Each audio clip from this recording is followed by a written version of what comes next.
Hola, bienvenidos a la primera sesión del tema de análisis de movimiento de muñeca y mano.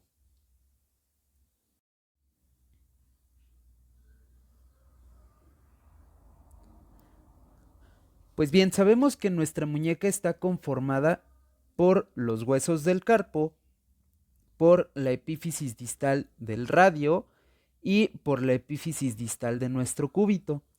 En este caso, el primer hueso que vamos a describir es la extremidad distal del radio. En este caso, esta epífisis distal del radio se va a encontrar en la parte lateral de nuestro antebrazo. Además, podemos decir que esta es una superficie ancha y aplanada en un sentido anteroposterior. Debido a esto, podemos decir que presenta una cara anterior, que estás viendo ahorita en pantalla, y una cara posterior que puedes visualizar ahora en pantalla. Además, esto nos permite identificar dos caras a ambos lados, una cara medial y una cara lateral, las cuales van a ser mucho más estrechas que la cara anterior y la cara posterior. En este caso, por la parte anterior, podemos decir que es una superficie prácticamente lisa y realmente hay poco que describir en ella. En el caso de la cara posterior, vamos a encontrar un tubérculo que se llama tubérculo dorsal y actúa como una polea para el paso del extensor largo del pulgar. En el caso de la cara medial, vamos a encontrar una carilla articular que es una carilla que va a permitir la formación de la articulación radiocubital distal, porque en esta región es donde se va a estar articulando nuestro cúbito. Y por último, en la parte lateral, podemos visualizar que esta tiene como la forma de un rombo, es decir, termina en una pequeña prominencia ósea. Esta prominencia ósea es lo que nosotros conocemos como la estiloides radial. Y finalmente, en la cara inferior podemos encontrar que es una superficie que es cóncava y que va a presentar dos carillas articulares. Estas carillas articulares son correspondientes al escafoides y al semilunar. Es aquí donde se va a formar nuestra articulación radiocarpiana.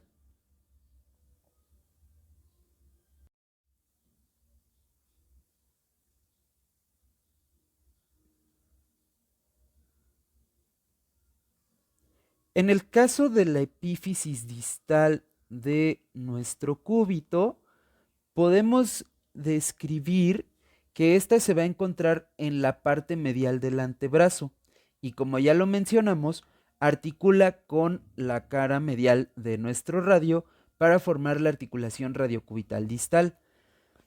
En este caso, esta epífisis podemos describirla como una superficie redondeada, es decir, circular, si se le ve desde la parte inferior. Además, podemos describir que en la parte medial de esta epífisis distal de nuestro cúbito, también vamos a encontrar una prominencia ósea similar a la que encontramos en el radio.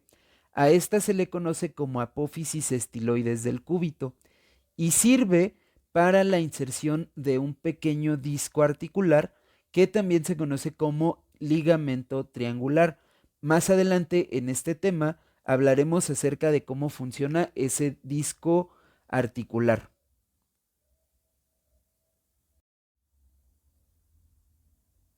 En cuanto a los huesos del carpo, podemos describir que están divididos en dos hileras, una hilera superior y una hilera inferior.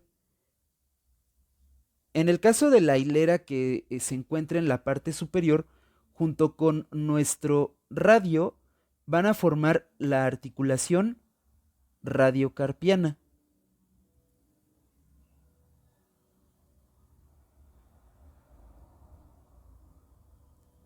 Mientras que la primera y segunda hilera van a estar unidas formando la articulación medio carpiana.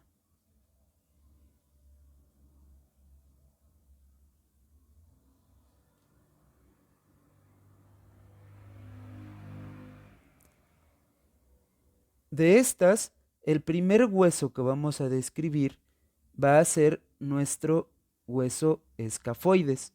En este caso, el escafoides es un hueso que es fundamental porque prácticamente es el inicio de toda la columna de nuestro pulgar. Este es un hueso que va a articular con el radio, con el semilunar, con el hueso grande, con el trapecio y con el trapezoide.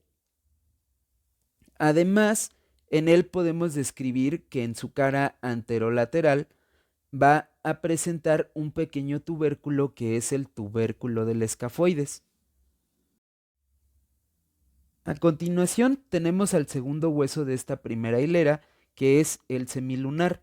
Este semilunar se considera un pequeño menisco óseo y va a estar articulando con el escafoides, con el piramidal, con el hueso grande y con el hueso ganchoso. Seguido de este tenemos a nuestro hueso piramidal. En este caso es un punto importante mecánicamente hablando porque a partir de aquí ya no va a existir contacto con los huesos del antebrazo, sino que prácticamente el piramidal va a estar en contacto con el disco articular que existe entre el carpo y la epífisis distal del cúbito. En este caso, el piramidal articula con el pisiforme, con el semilunar y con el hueso ganchoso. El último hueso que conforma esta primera hilera es el pisiforme, que técnicamente es un hueso sesamoideo. Y al ser un hueso sesamoideo, se va a encontrar dentro de los tendones del flexor cubital del carpo y del abductor del quinto dedo. Además de eso, resalta que este hueso únicamente forma una articulación con el hueso piramidal.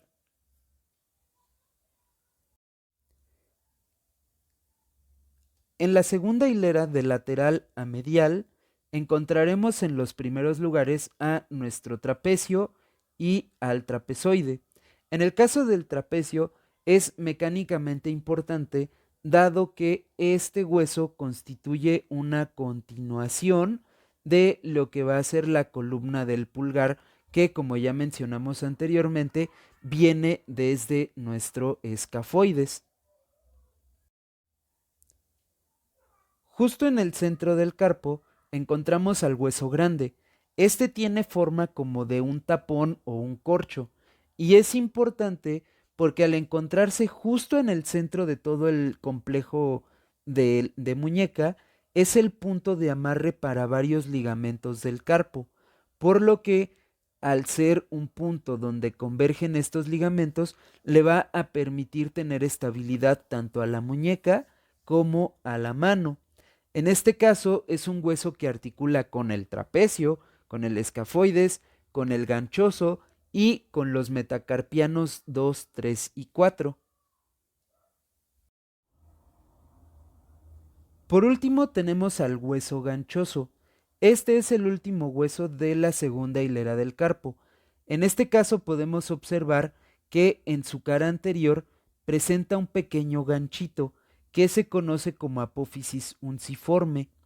Este ganchito del ganchoso constituye un punto importante para delimitar lo que se conoce como túnel carpiano. Además, este hueso va a estar articulando con el semilunar, el piramidal y el hueso grande.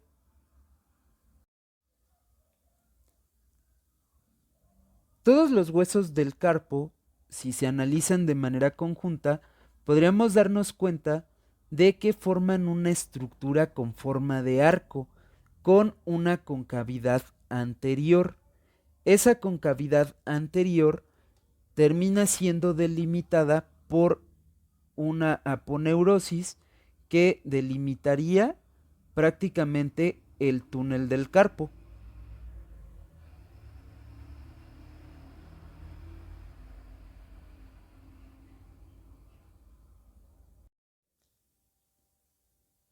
En el interior de este túnel vamos a encontrar el paso de los tendones de los músculos flexores de los dedos, además de nuestro nervio mediano. Dicho nervio proporciona inervación a la cara palmar del dedo pulgar, índice y medio. Entonces, entre todos ellos, como ya lo mencionamos, van a conformar la articulación radiocarpiana y la articulación mediocarpiana. Además de esto, pues también por ahí mencionamos la existencia de la articulación radiocubital distal.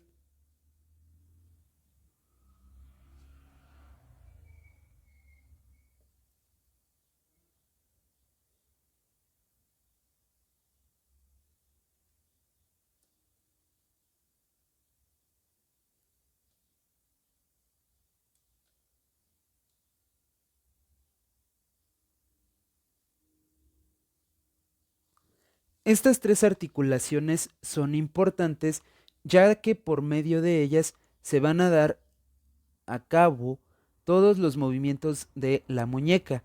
Por ejemplo, los movimientos de pronación y de supinación van a depender de la articulación radiocubital distal y también de la articulación radiocubital proximal que se encuentra a nivel del complejo articular de codo, mientras que los movimientos de flexión, extensión, desviación radial y desviación cubital se van a dar en función de la articulación radiocarpiana y de la articulación mediocarpiana.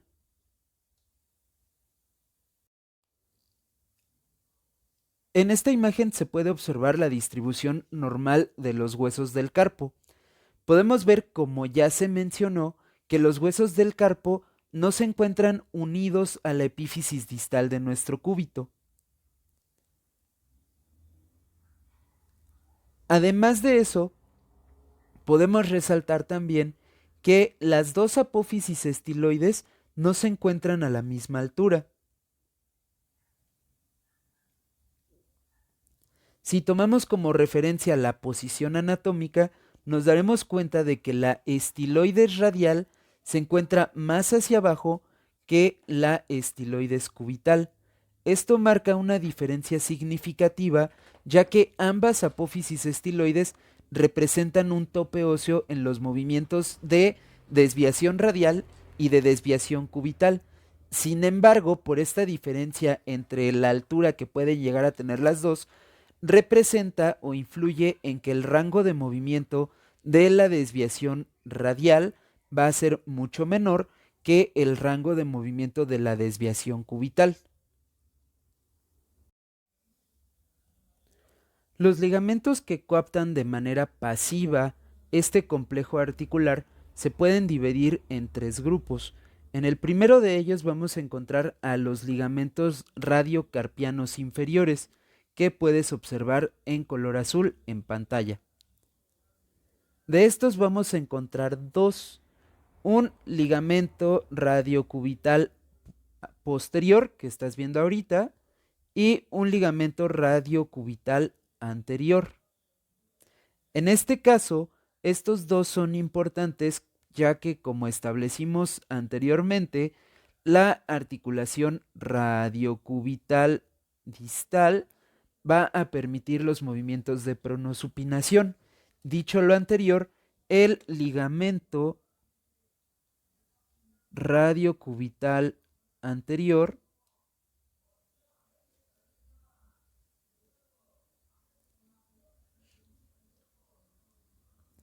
se tensa durante la supinación,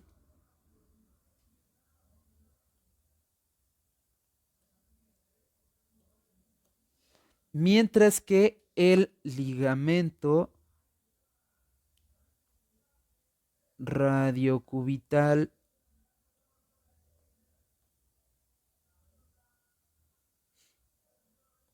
posterior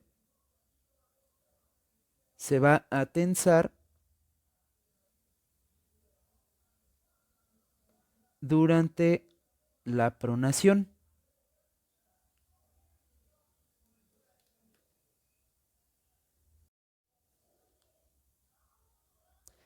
Después de este sistema de ligamentos radiocubitales inferiores, vamos a tener el segundo sistema que corresponde a los ligamentos radiocarpianos. A su vez, este se subdivide en dos grupos. Primero vamos a tener a el grupo de los ligamentos colaterales, que está conformado por dos ligamentos. Un ligamento colateral radial, que lo puedes ver de color azul en pantalla, el cual se va a tensar durante los movimientos de desviación cubital.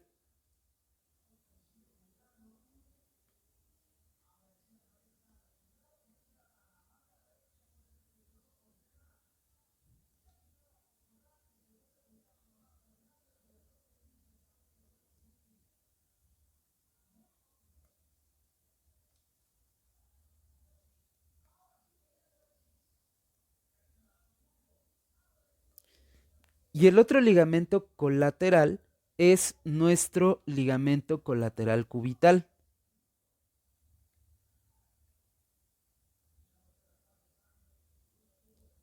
En este caso, de color azul, puedes ver en pantalla al ligamento colateral cubital de la muñeca. En este caso, este ligamento se va a tensar durante el movimiento de desviación radial.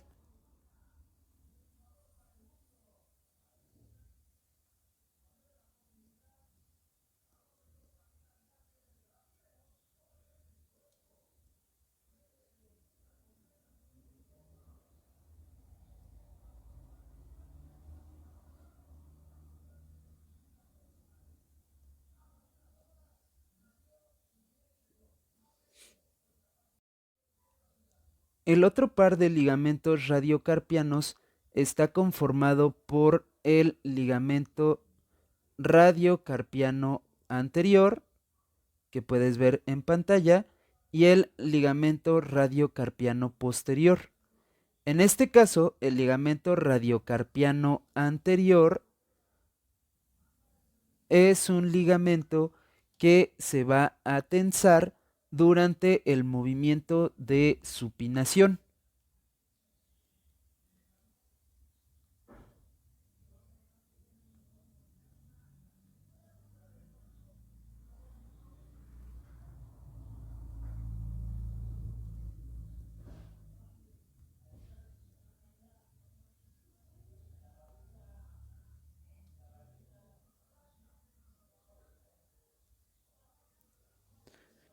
Mientras que el ligamento radiocarpiano posterior se va a tensar durante el movimiento de pronación.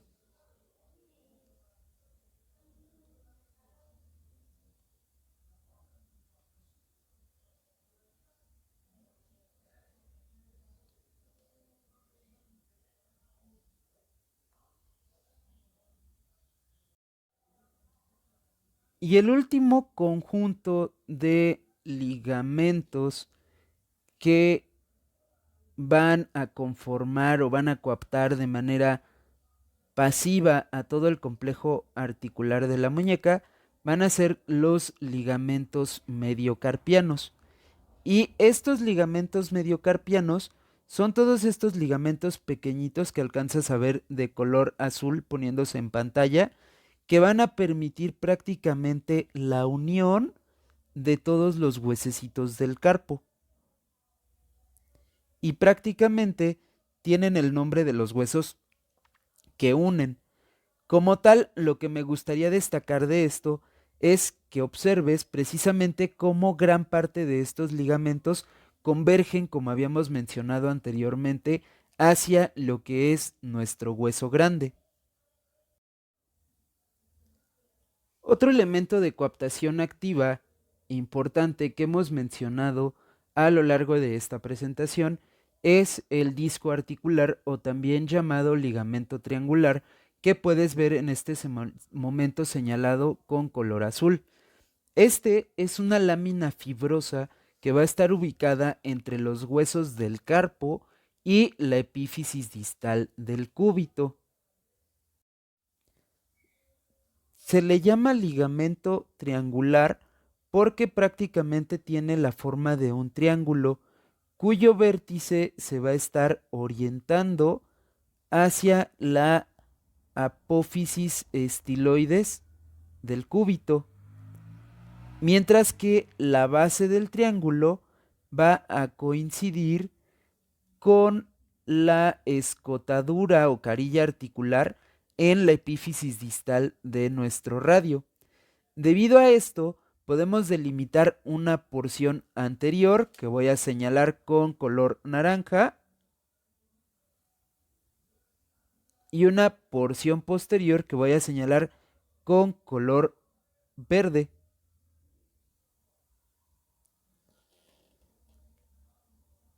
Esto es importante porque cuando se realiza el movimiento de supinación, la porción anterior de ese ligamento triangular queda tensa, mientras que cuando se realiza el movimiento de pronación, la parte posterior de este ligamento triangular es la que terminaría tensándose. Además, cuando se realiza el movimiento de desviación cubital, este disco articular es sometido a un mecanismo de compresión amortiguando dicho movimiento.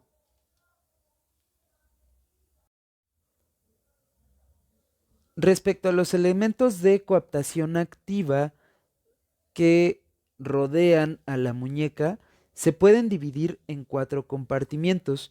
Un compartimiento posteromedial, donde vamos a encontrar al flexor y extensor cubital del carpo, señalado de color verde, un compartimiento posterolateral, donde vamos a encontrar al flexor radial del carpo y a los extensores radiales corto y largo del carpo, un compartimiento anteromedial, donde vamos a encontrar al músculo palmar largo y finalmente un compartimiento o cuadrante anterolateral, en el cual vamos a encontrar al músculo abductor largo. Es importante destacar que en esta segmentación por cuadrantes solamente se hace referencia a músculos cuyos tendones terminan insertos en algún hueso del carpo. Dicho eso, podemos pasar a hablar de los movimientos en particular. Comenzando por el movimiento de pronación, este es un movimiento que va a ocurrir, como ya lo mencionamos, en la articulación radiocubital proximal, radiocubital inferior y en cierta medida van a participar las mediocarpianas y las radiocarpianas. Sin embargo, como puedes ver en la pantalla, el movimiento depende principalmente de todo ese marco radiocubital. Por definición, es un movimiento en el cual la palma de la mano voltea a ver hacia abajo y es un movimiento que se va a llevar a cabo en el eje vertical respecto al plano transversal. Dicho movimiento tiene una amplitud aproximada de 80 grados de movimiento. Ahora, en este caso, para analizar el movimiento en la articulación radiocubital proximal, podemos observar que lo único que está ocurriendo es que el radio, la cabecita, realiza un movimiento de rotación hacia la línea media. En este punto, como vimos en la sesión anterior, recuerda que existe un ligamento, el ligamento cuadrado. Cuando hacemos la pronación, la porción posterior del ligamento cuadrado queda tensa. El ligamento anular permite y mantiene fija a la cabecita del radio en esta posición, impidiendo que se pierda la congruencia entre las superficies articulares. Por otro lado, si nos fijamos en la articulación radiocubital inferior, podríamos observar que lo que está ocurriendo es una superposición de el radio respecto a nuestro cúbito. Es decir, el radio se pone por encima del cúbito. Ahí lo podemos ver. Y pues bueno, en este caso, este movimiento es generado a partir de músculos como puede ser el pronador redondo y el pronador cuadrado. En este sentido, ¿quiénes van a actuar como limitantes de el movimiento de pronación? Bueno, pues ya mencionamos algunos. La parte posterior del ligamento cuadrado en la articulación radiocubital proximal a nivel de la articulación radiocubital inferior. Vamos a tener también la tensión del ligamento radiocubital posterior y de nuestro ligamento radiocarpiano también posterior. Además, recuerda que también la parte posterior del ligamento triangular queda tensa y también va a restringir el movimiento de pronación.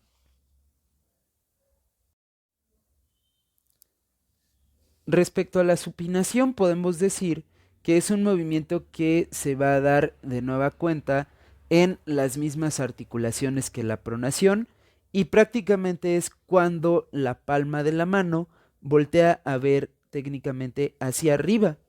Este movimiento también se va a llevar a cabo en el plano transversal y en nuestro eje vertical.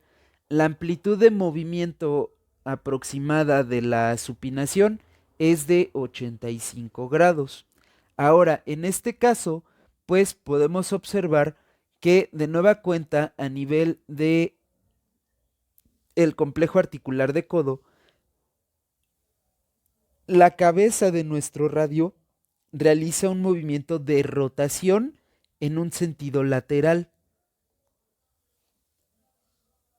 mientras que en la parte inferior, en la articulación radiocubital inferior, podemos observar que ahora esa superposición que existía de nuestro radio respecto al cúbito, pues regresan a una posición normal. En este caso, los músculos motores de la supinación van a ser particularmente el bíceps braquial, principalmente cuando el codo se encuentra flexionado a 90 grados por la inserción que tiene en la tuberosidad radial, y nuestro supinador. Por ahí pueden también participar el extensor radial corto del carpo, el extensor radial largo del carpo y el abductor largo del pulgar. ¿Qué limitantes vamos a encontrar en este movimiento?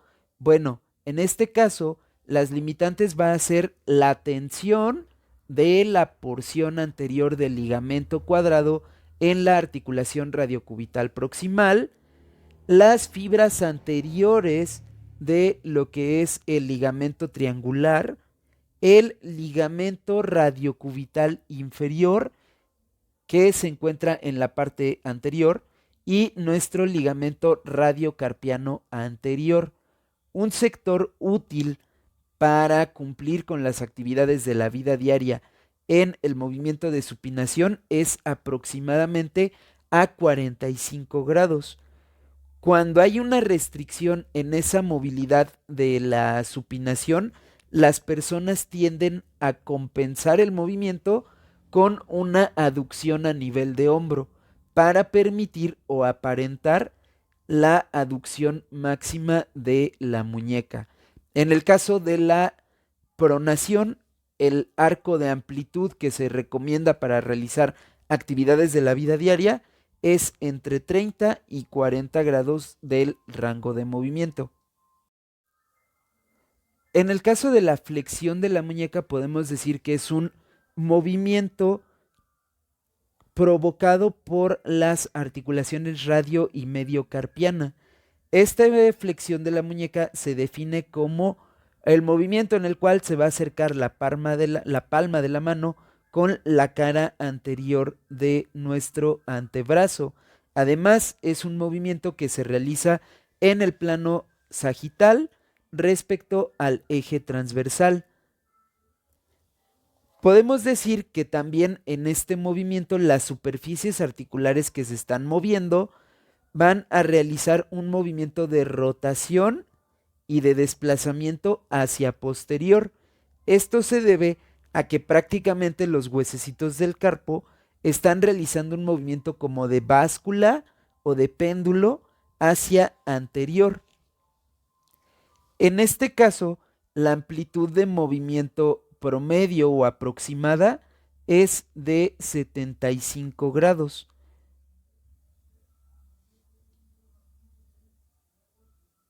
de los cuales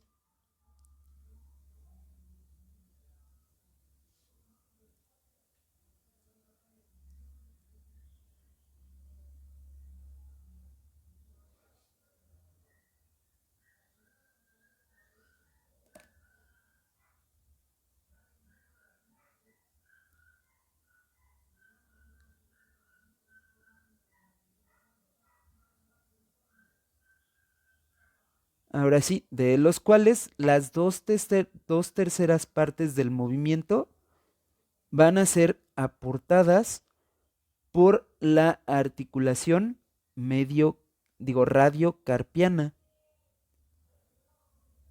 Es decir, si la amplitud de movimiento de la flexión de la muñeca es de 75 grados, las dos terceras partes son 50 grados.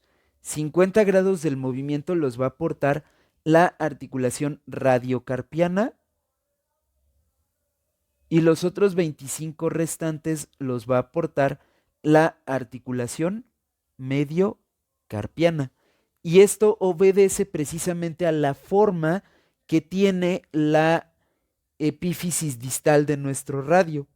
Es plana por la parte de adelante, por lo cual le permite mayor rango de desplazamiento a los huesos del carpo.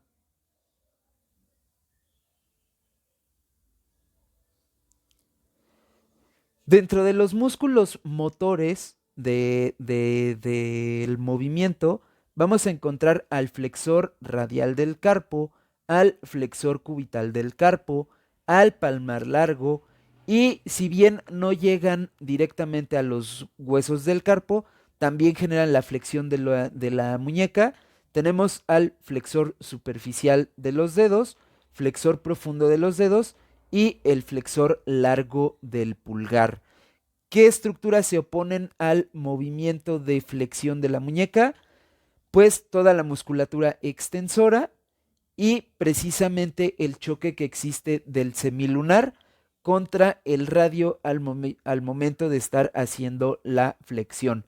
En este caso, de estos 75 grados de amplitud máxima que tiene el movimiento, 20 de ellos son los que se requieren para realizar actividades de la vida diaria. El movimiento de extensión es pues lo contrario al movimiento de flexión. En este caso es el movimiento en el cual se acerca el dorso de la mano a la cara dorsal del antebrazo.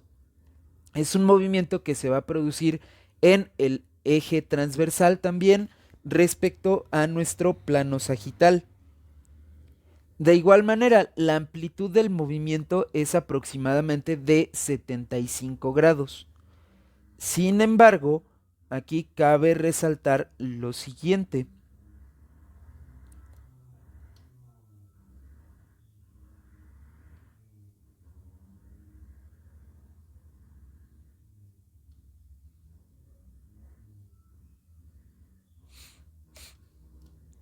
En este caso, las dos terceras partes del movimiento, es decir, 50 grados del movimiento, van a ser aportados por la articulación mediocarpiana.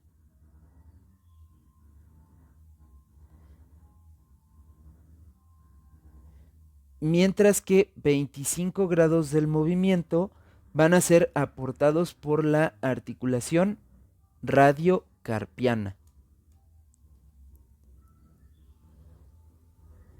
Y pues bueno, este movimiento se va a producir por el extensor radial del carpo corto y por el extensor radial largo del carpo.